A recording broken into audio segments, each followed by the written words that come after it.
Olá, meus alunos, mais um encontro de informática para concurso. Estamos trabalhando dentro do módulo de internet e redes de computadores.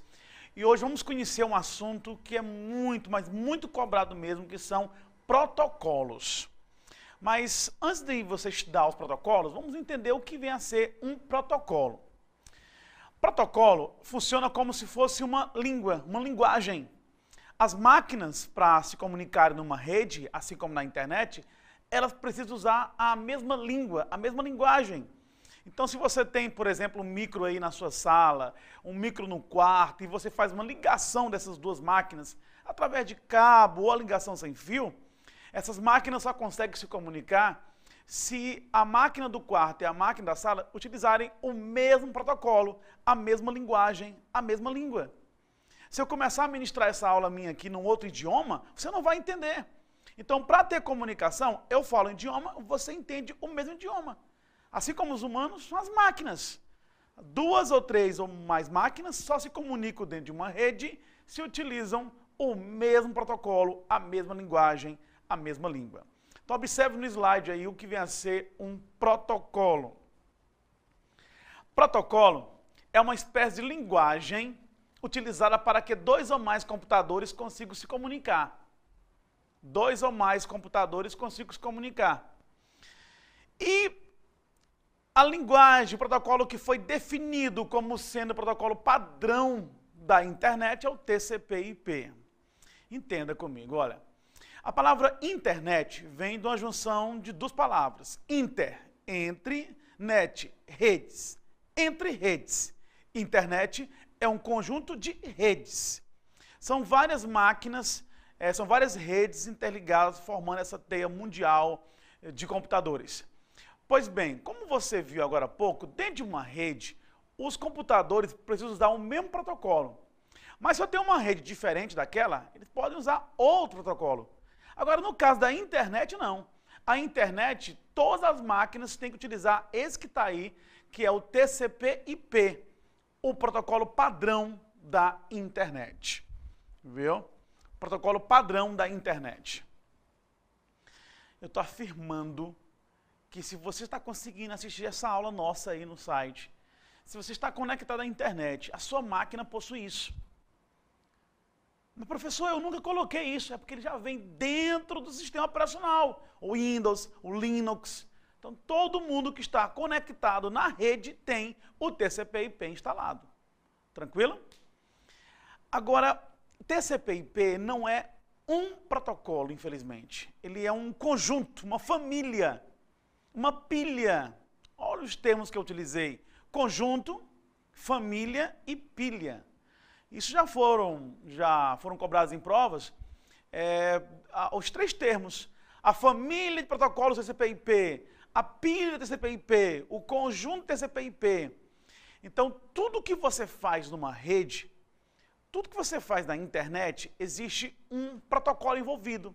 Se você manda um e-mail é um, se você recebe um e-mail é outro, viu? Se você transfere uma página é outro.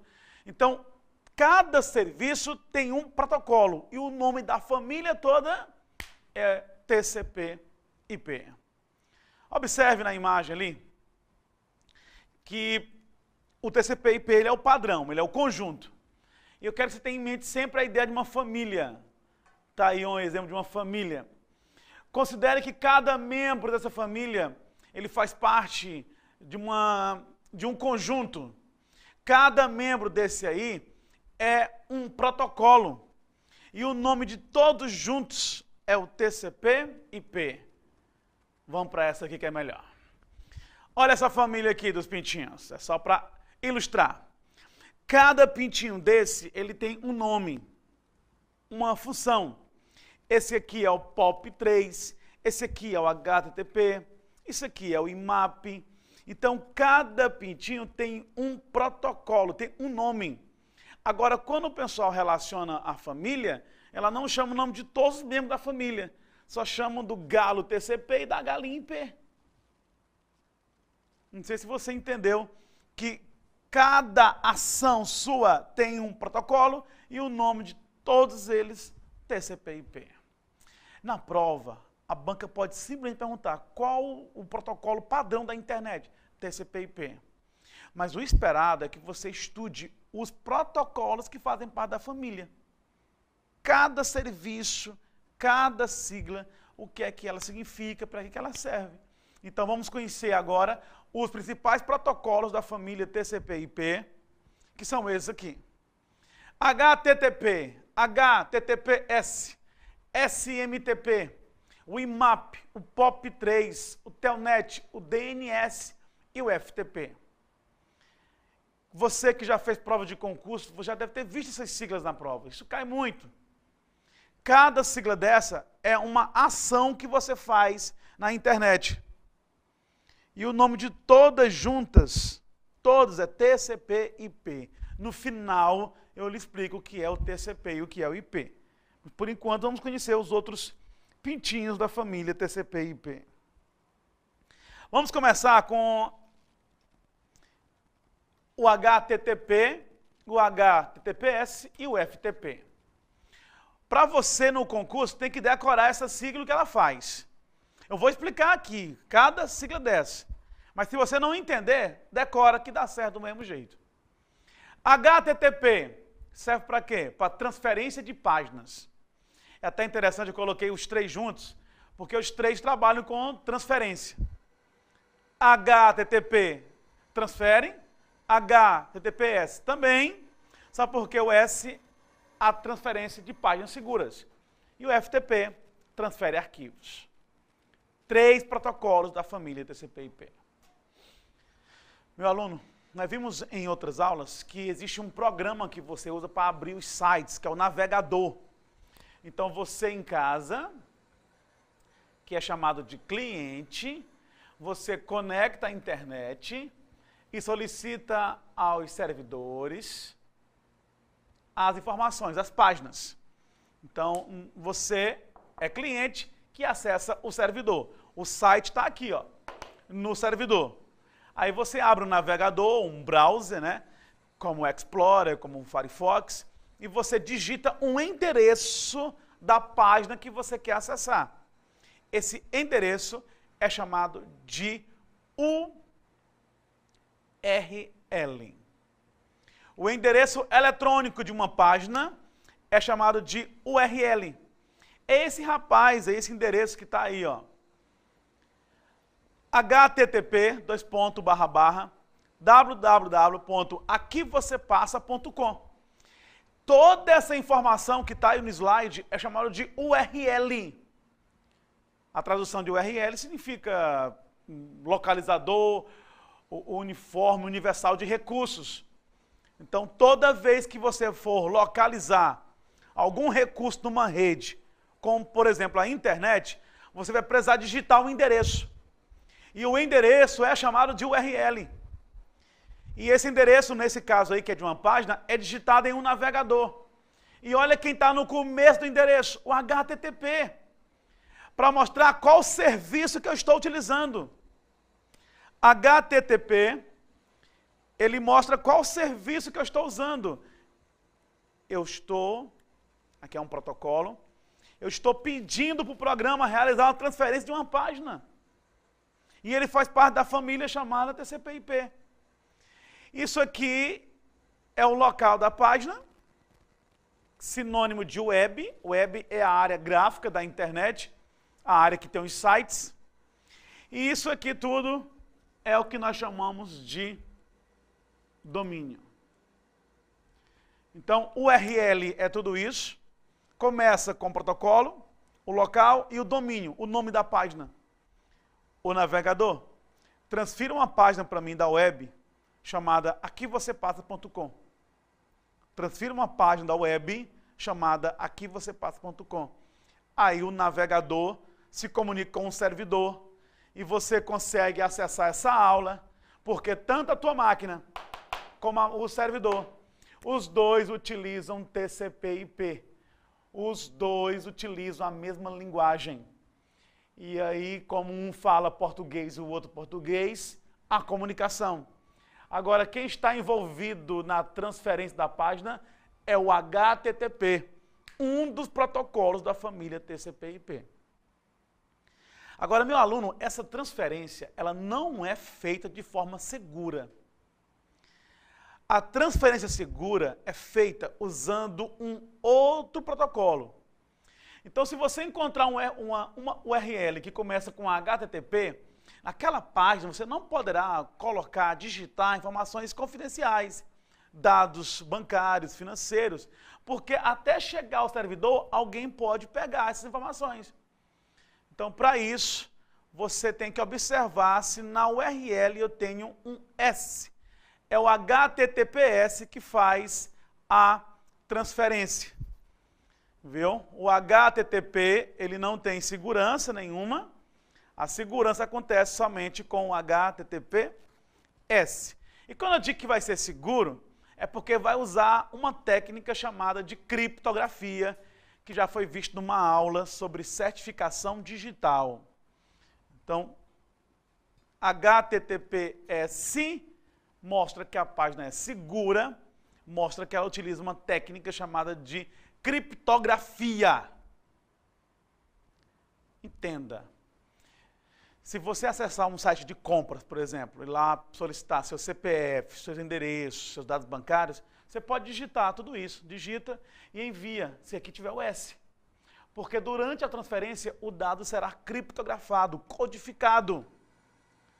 E aí, se alguém conseguir pegar, porque pode pegar, isso foi questão do CESP recente, pode pegar, mas ele não vai conseguir entender, interpretar isso. Viu? A criptografia é uma técnica que garante a codificação da informação. E outra coisa, não é só o S não, viu? Apresenta também um cadeado. Nesse caso aí da foto, o cadeado ficou depois do endereço. Um cadeadozinho fechado mostra, juntamente com o S, que a página é segura, a transferência será de forma criptografada. Alguns navegadores, o cadeado vem antes. Viu? E se você clicar no cadeado, você pode exibir o certificado da página para saber a sua autenticidade. Quem é o real dono da página? Qual foi a autoridade certificadora? Isso aí foi ministrar nossa aula de certificação. E qual é a validade daquele certificado? Então, o S, o cadeado, só mostra a segurança. Clicar no cadeado e exibir o certificado é que mostra a sua autenticidade. Tanto o HTTP como o HTTPS são protocolos de uma família chamada TCP/IP. Tranquilo? E o nosso outro que foi falado, que é o FTP. Alguns endereços começam com FTP. FTP : Quando você encontrar uma URL, um endereço com FTP, é porque aquele serviço que eu estou usando é de transferência de arquivos.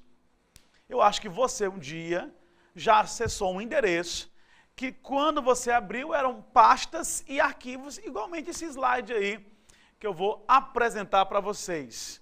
Viu? Eu tenho aí um exemplo de uma página.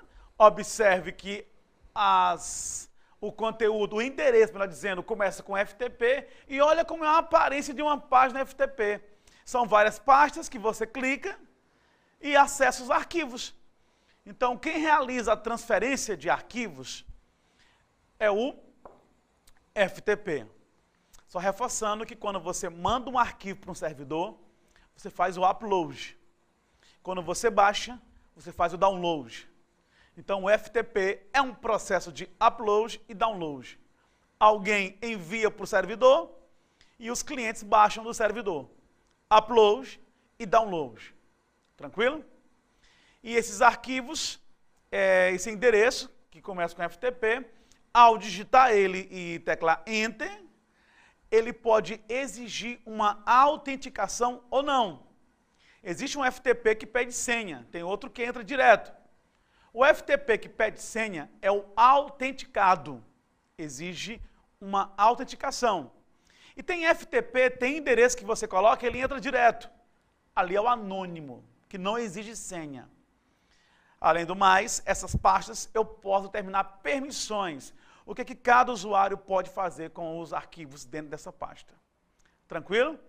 HTTP e S é para páginas normais, o FTP é para pastas e arquivos. Se entrar sem senha é anônimo, se exigir uma senha, é autenticado. 3 protocolos da família TCP/IP. É só você decorar o que ele faz. Olha, se cair FTP na prova, mas que você não entenda nada, tem que falar de transferência de arquivos. Se não tiver essa parte, esse trecho, pode ir atrás se está errado.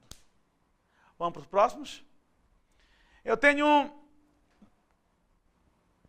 mais 3 protocolos bem no centro, que são o SMTP, o IMAP e o POP3. Esses 3 são os mais cobrados, viu? IMAP, SMTP e POP3. A função desses, primeiro que eles estão ligados, esses 3, a protocolos de correio eletrônico, e-mails. Então, se falar de e-mail na prova, basicamente são esses 3 que estão envolvidos. Basicamente são esses 3 que estão envolvidos.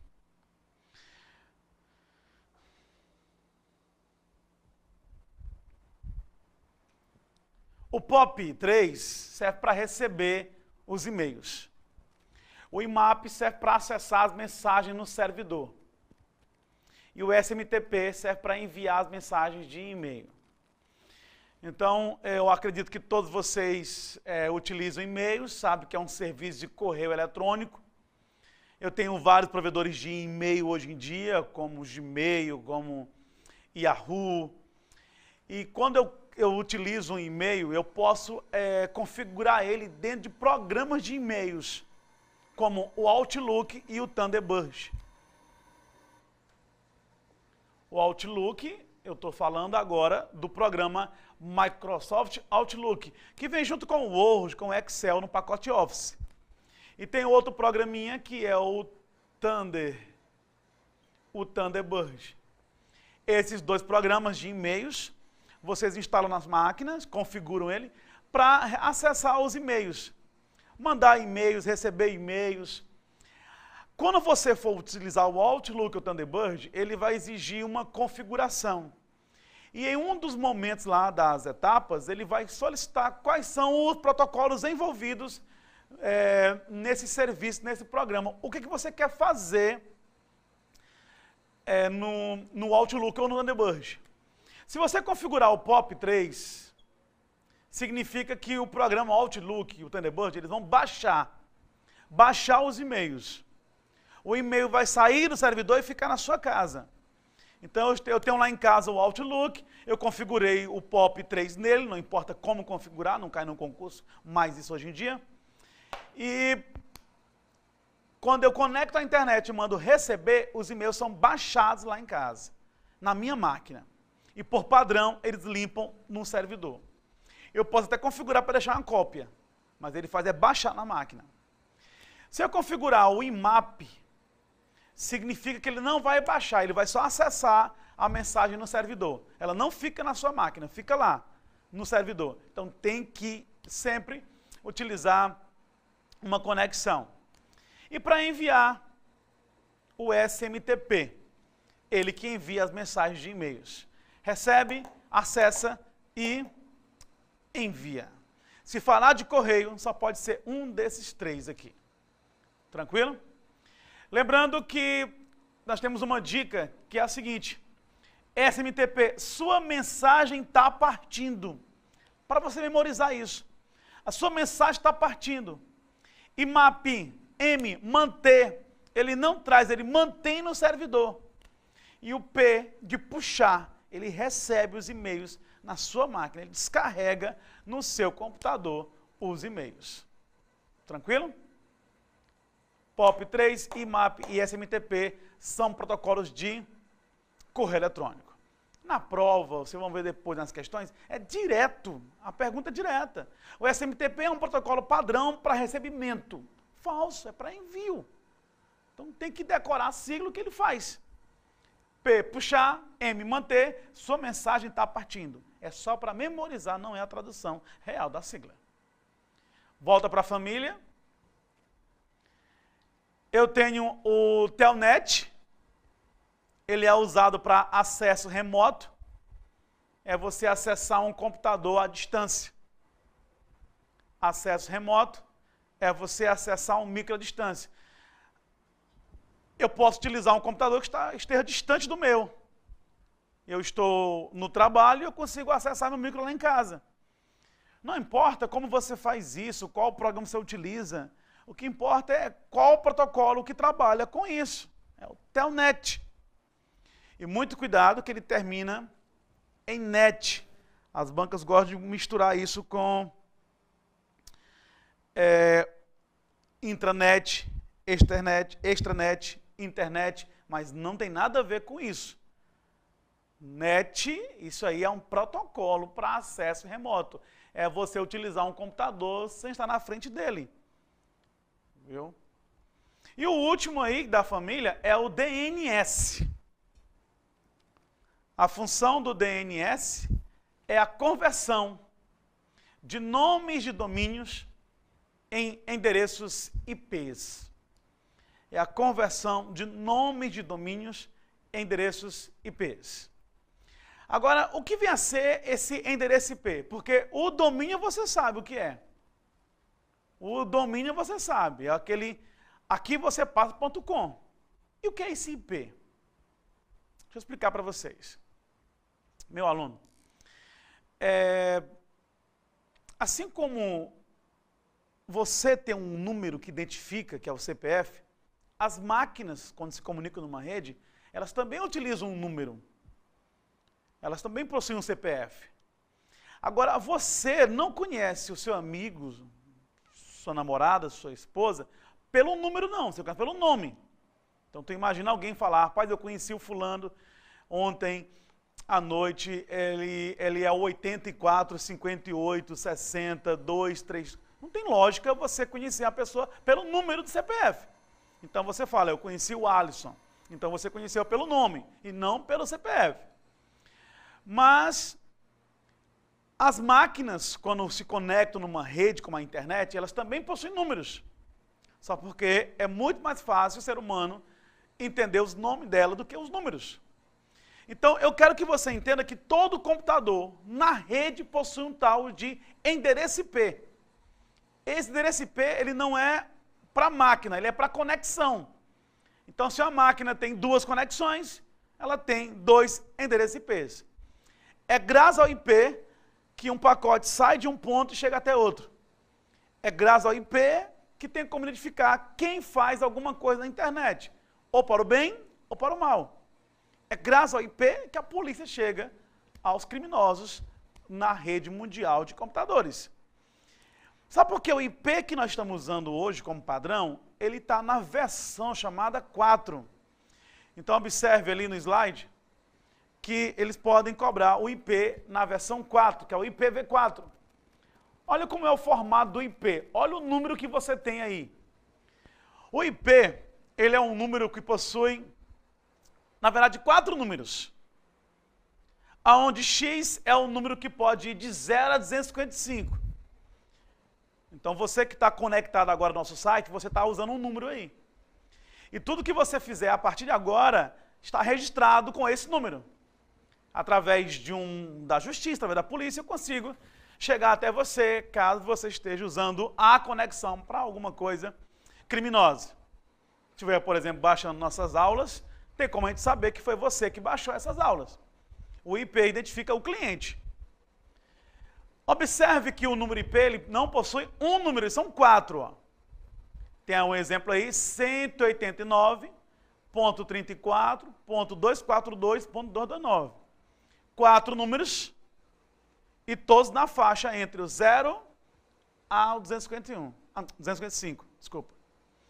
Agora, se fosse uma aula, um curso, por exemplo, na área específica de informática, nosso curso aqui é Noções de Informática, que serve para a área bancária, judiciária, auditor, mas não é específico da área de informática. Porque quem faz na própria área de TI precisa estudar os tipos de IPs, as classes dele.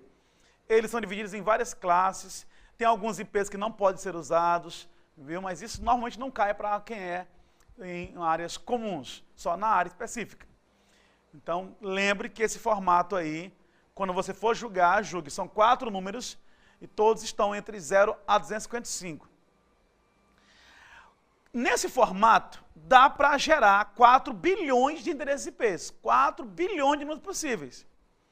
Então imagine assim um show que tem 4 bilhões de ingressos. Quem vai chegando, recebe o ingresso e vai entrando. Chega um momento que não tem mais ingresso para distribuir, porque já está esgotado a distribuição deles. É mais ou menos assim na internet. Esses 4 bilhões já estão insuficientes. Lembrando que alguns IPs não podem ser usados, outros são vendidos, eles são fixos, viu? Você usa em servidores. E os poucos que restaram já chegaram, estão chegando no seu limite. Então, logo, logo, o IP que nós vamos usar não é mais esse IP aqui, é um outro formato de IP. Mas esse ainda é o que mais cai em concurso. O outro formato de IP que foi cobrado em vários concursos é o IPv6. O IPv6, ele usa um formato diferenciado. São 8 sequências de até 4 caracteres, separados por 2 pontos. Por exemplo, esse número aí. Olha como é o IP na versão 6. Ó. São 8 sequências de até 4 caracteres, porque eles usam o sistema hexadecimal. Então, logo, logo, vamos chegar a usar esse número nos computadores. Já existe, alguns já utilizam, mas não é o padrão ainda. Eu vou já explicar o que é o DNS. Eu quero só que você entenda que todas as máquinas, quando se conectam numa rede, elas utilizam um número. E esse número é o endereço IP. O IP padrão é o V4 e o próximo é o IPv6, que gera, olha a quantidade de números possíveis daqui a um dia. Se souber pronunciar, você grava um áudio aí e manda pra gente aqui. Olha a quantidade de endereços que podem, números que podem ser criados com o formato IPv6. Agora pensa comigo. Se toda máquina tem um número, o correto seria você digitar o número da máquina. Se todo ser humano tem um CPF, o correto era você chamar o ser humano pelo CPF. Agora você imagina entrando em um site, dá só um exemplo aqui, viu, sem discutir sobre se é válido ou não. Imagine você entrando no site, colocando o IP do site. Imagine para o ser humano decorar números. Se para você decorar a identidade aí, o RG, com o CPF já foi uma dificuldade, imagine decorar os IPs de todos os sites. Então, para evitar isso, você aprende nomes. Nomes. Quando você digita o domínio, existe um protocolo que faz a conversão para o número. O ser humano entende os nomes e as máquinas usam os números. Então, quem faz a conversão do domínio para o IP é o DNS. Tem até uma dica que é, deu um nome para o site. O site era para ser um número, então deu um nome para o site, que é o google.com, o domínio. Então, quem faz a conversão, e vice-versa, tanto no nome como no IP, IP no nome, é o DNS, um protocolo da família TCP/IP. Na verdade, na prática, são algumas dezenas de computadores espalhados no mundo inteiro que possuem tabelas com todos os IPs e os domínios do site. Então, toda vez que você digita um domínio, essas máquinas entram em ação, transformando esse domínio no IP correspondente. Então, se você souber o IP, você pode entrar pelo IP. Então, DNS faz isso, a conversão do nome no número. Agora, eu tenho 3 protocolos finais aqui que não estavam naquela lista inicial, mas já foram cobrados em concurso, que é o DHCP, o TCP, que inclusive é ele que dá nome à família, né? TCP, IP e o UDP. O DHCP, ele serve para distribuição dinâmica de endereços IPs. Anota isso. DHCP é para distribuição, ao D, dinâmica, ao D, de endereços IPs. Agora há pouco eu disse que quando você conecta numa rede com a internet, você ganha um número. Então, quem lhe dá um número IP é o DHCP. É um protocolo que faz a distribuição dos endereços IPs. E eu até quero que você entenda uma coisa. As bancas, elas podem cobrar essas siglas, mas não chamando de protocolo, chamando de servidor. É válido.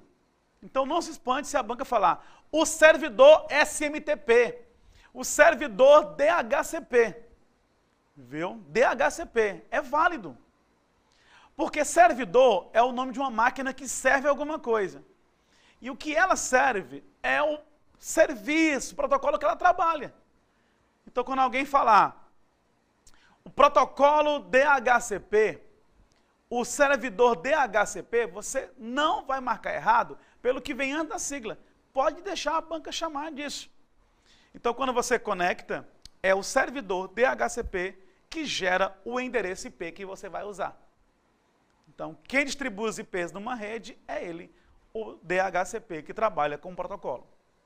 Agora, meu aluno, esses protocolos, eles trabalham em família. Eles trabalham em pilhas. Existe um assunto mais avançado, que é o cobrado na área de TI, que são as camadas dos protocolos TCP/IP. Eles trabalham em etapas. O TCP/IP trabalha com 4 etapas, 4 camadas. E cada etapa dessa existe um nome. É como se fosse uma fábrica. Eu tenho uma esteira com 4 funcionários. Cada um faz um papel, no final o produto está feito. E existe uma etapa chamada a camada de transporte. Esses que eu expliquei agora há pouco, como SMTP, POP, são na camada de aplicação.